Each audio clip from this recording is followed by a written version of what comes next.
Today, I'm going to try to demonstrate the quickest, easiest, simplest way to change the tire on a blokart. There are a lot of sort of technique things that come into play and a couple of tools. We'll start out with those. None of these are strictly required. I'm actually going to make a video in a little while showing how to do this without any tools at all other than something to let the air out of the tire. The first thing that's really handy is a pair of tire irons. You can buy these at a bicycle shop. They usually come in sets of 3. For the blokart, you really only need 2. Plastic is the best because the rims are plastic. These are plastic, much less likely to cause damage to the rim while you're messing with things. Next thing, really super handy, really cheap, is a tool for removing the core out of the valve stem, really the valve assembly. This allows you to let the air out of the tube very easily, put more air in, let the air out.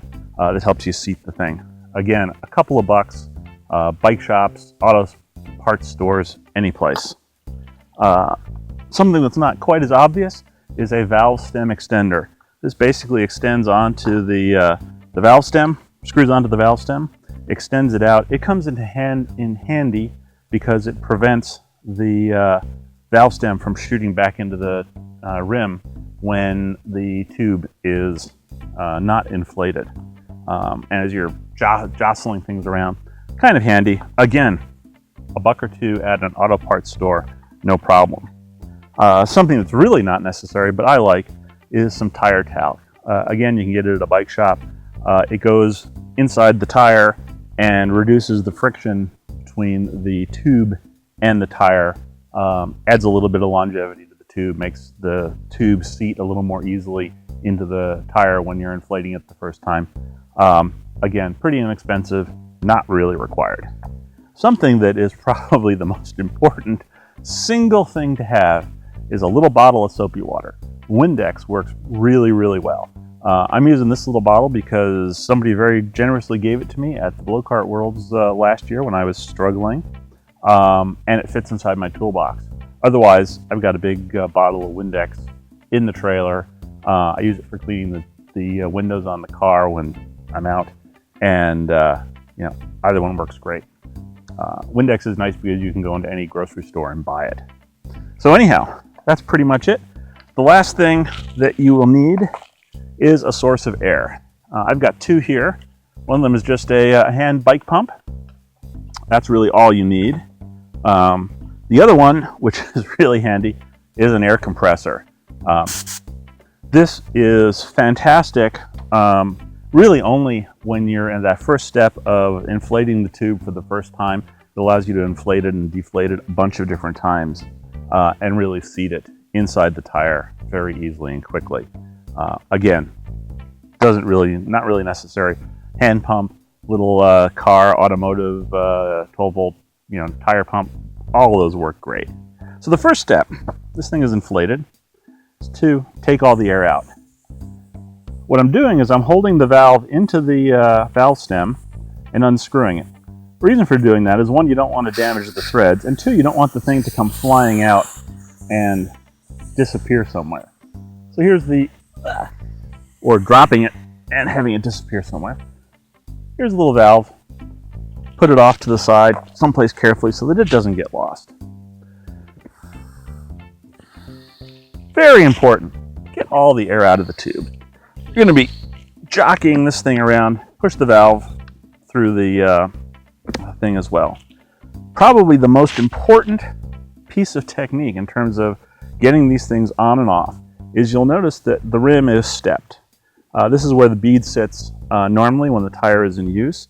Then there's a lower spot. You want to squeeze together both sides of the tire so that the bead can sit down in that lower area completely and totally.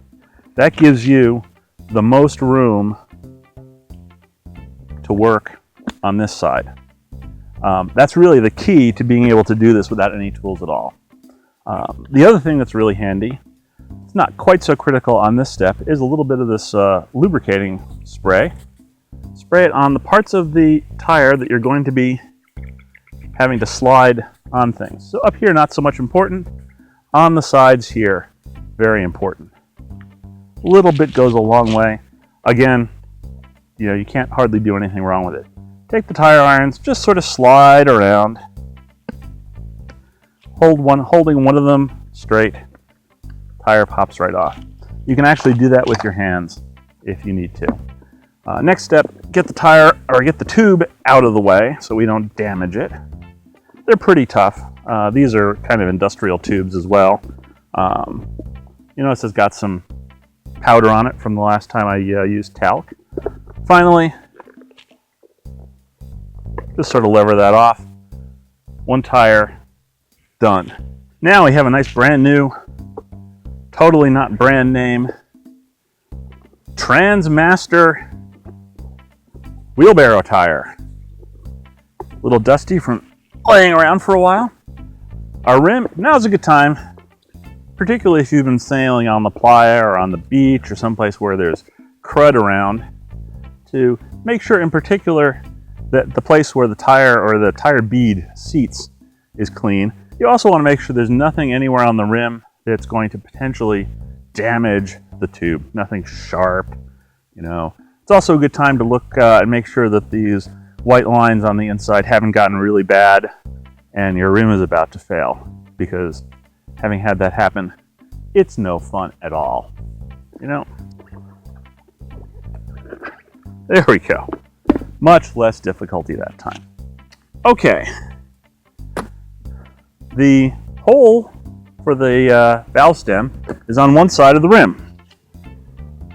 Conveniently, and this is where the little air compressor comes in tremendously, you can notice that the valve stem on the tube is also off to one side.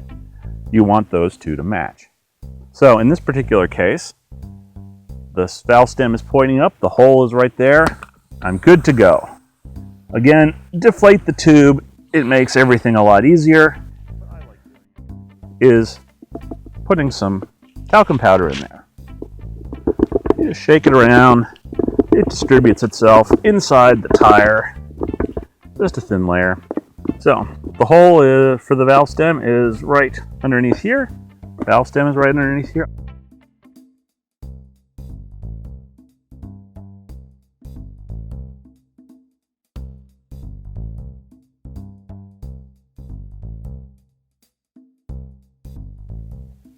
This is actually the side of the rim we'll be pretty much working on for the rest of the job. Okay, there's the valve stem. Turn this around so you can see. We jam it up through here, grab a hold of it. It's not very stable, but as soon as we put this bad boy on there, and there are some that are actually larger in diameter that will literally prevent the stem from going through the hole. So that's a really nice deal. Now comes the part that everybody has trouble with. Getting the second bead onto the rim. This is where the soapy water absolutely shines. We're going to be levering the tire onto the rim this way. So that means that the spots that we need to have slippery are the rim on here, and maybe, if you think about it, you're going to be sliding. So the inside of the tire and the top of the rim are really the parts that are going to be sliding against each other. Again, soapy water, it doesn't matter if there's a little bit that gets in there. Who cares?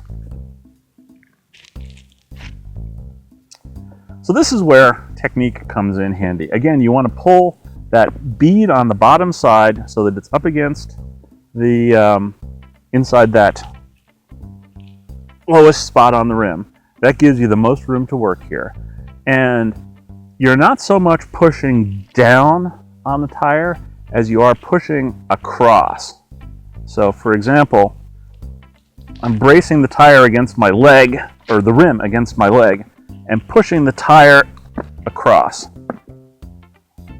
And that's it. There's no fighting.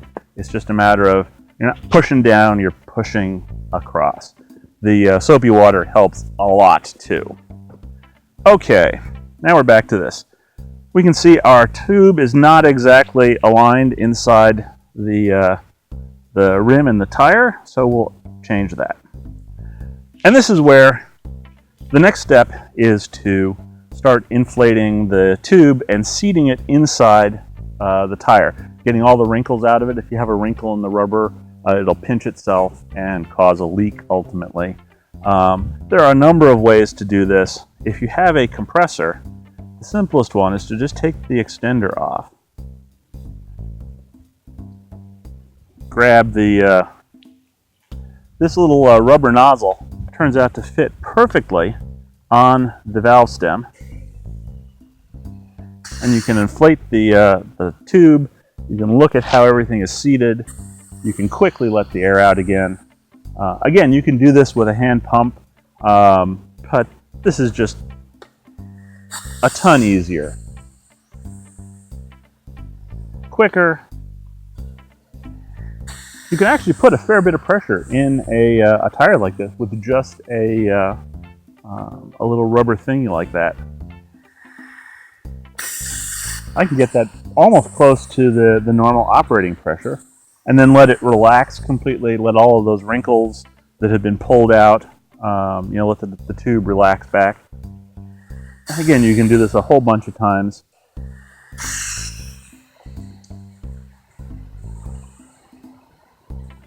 Here we have the valve again. I'm holding this so that it doesn't pop in. There's no air, so I don't have to worry about the valve shooting out of the stem.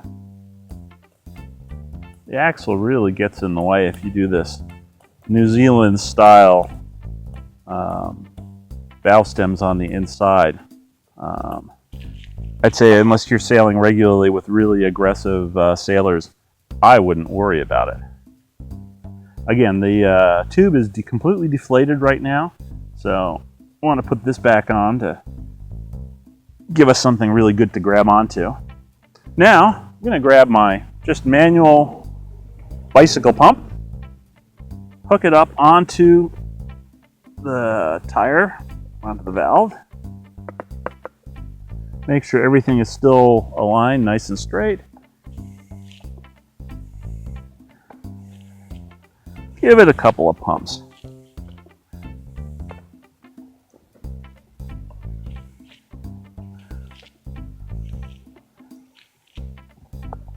Once we have enough pressure in there, we can actually take the extender off because it's actually making it harder to inflate. Check to make sure that the valve is in fact still sticking out correctly. And just enough pressure in there that I can still turn.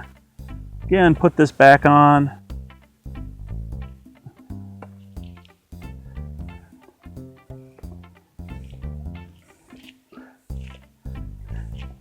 Pressure meter on my pump is barely registering anything. Oh, I'm up to about a bar, an atmosphere. And the tire is perfectly firm. So the next thing to do is to bounce the tire around. You gotta bounce it on the ground or something. Spin it, bounce it, spin it, bounce it. The idea here is to, again, just settle everything inside the tire, and you're done. Next step would be to balance it. Yeah, this one needs that.